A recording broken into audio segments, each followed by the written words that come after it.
What's up YouTube? Welcome back to the channel for a new salvage rebuild project, this 2011 Ford Mustang Convertible. But before we get to it, if you enjoy cars just as much as I do, anything from Bentleys, Fiats, Chevrolets, step vans, wagons, rat rods, even police cars, then consider clicking that subscribe button so you can follow along with everything that goes on here on the channel. Now over the years I owned a lot of different types of cars, but I had never owned one type, and that was a convertible. So I decided to buy one, but there were a few stipulations. It needed to be cheap, it needed to have resale value, and it needed to be cool. And that's when I found this 2011 Ford Mustang Convertible down at the local salvage auction, which should meet those criteria. With light damage, this thing should be an easy fix, so let's take a look.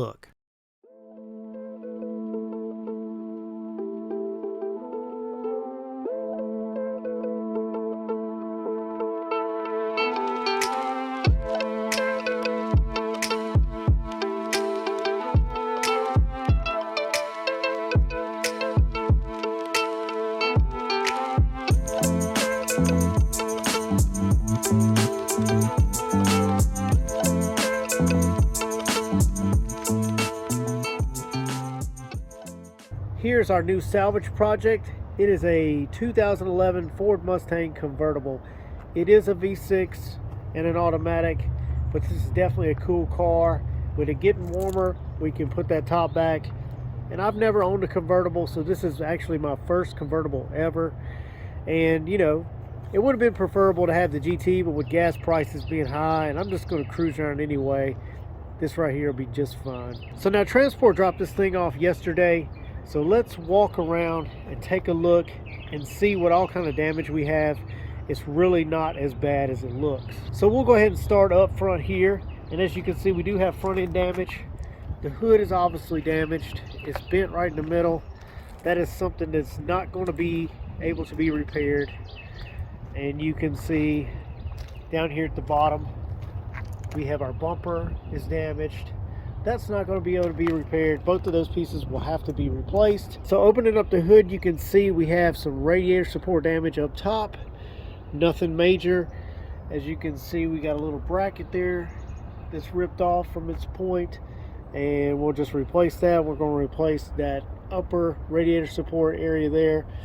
Now it did damage the radiator right here on the side tank from where this tab got pushed back, so we'll need a new radiator.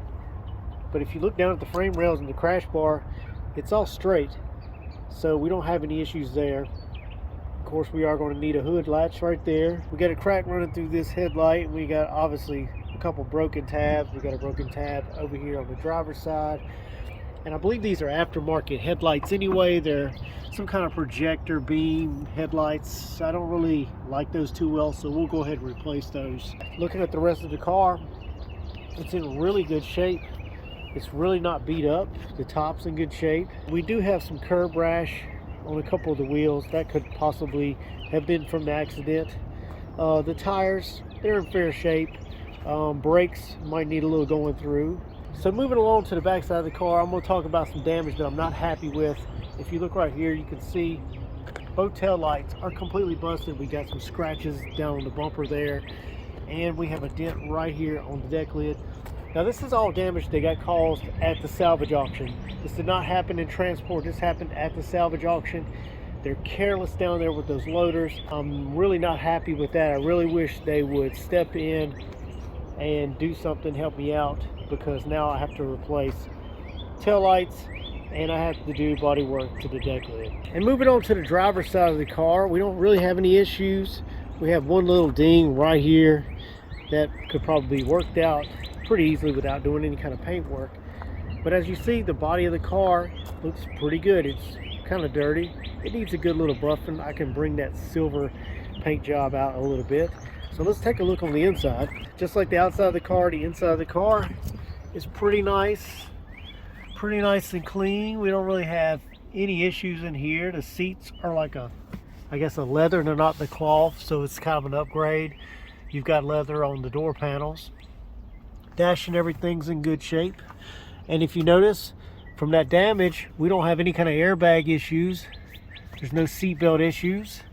So that's always a positive. We don't have to deal with that. So as you can see, this thing is nice and clean.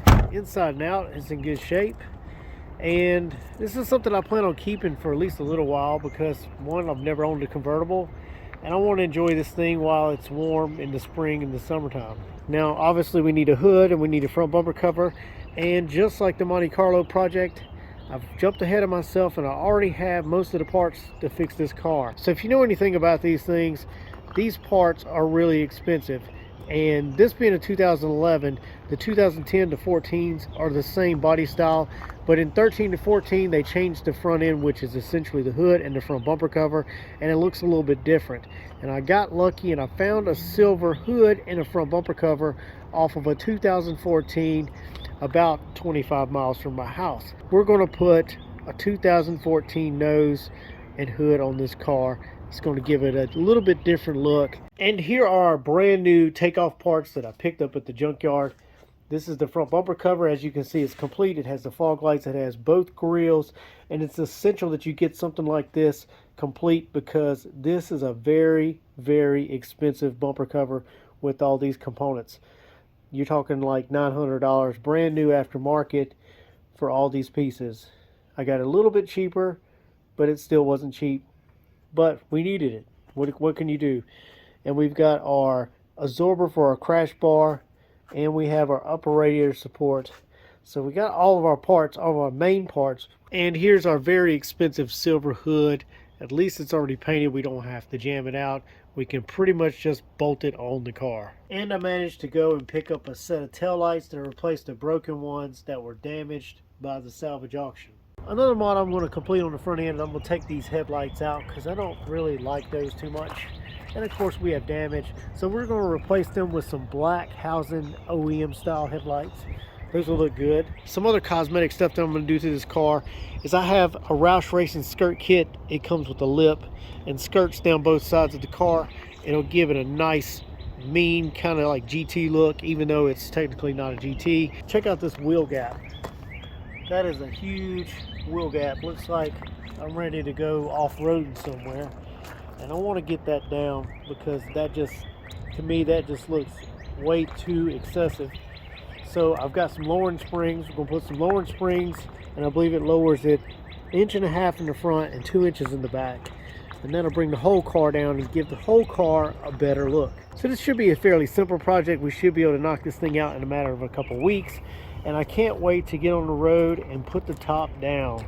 Now that we've had a chance to take a look at this project, it's time to get to work making those repairs, and that's exactly what we'll do in the next video. So until then, I'd like to say thank you for watching. Be sure to check out all my videos on all my other projects. Check out the channel merch store for cool items that help support the channel. And if you're not subscribed, then consider clicking the subscribe button, click the bell so you'll get the notifications. And you can also follow me on Facebook and Instagram.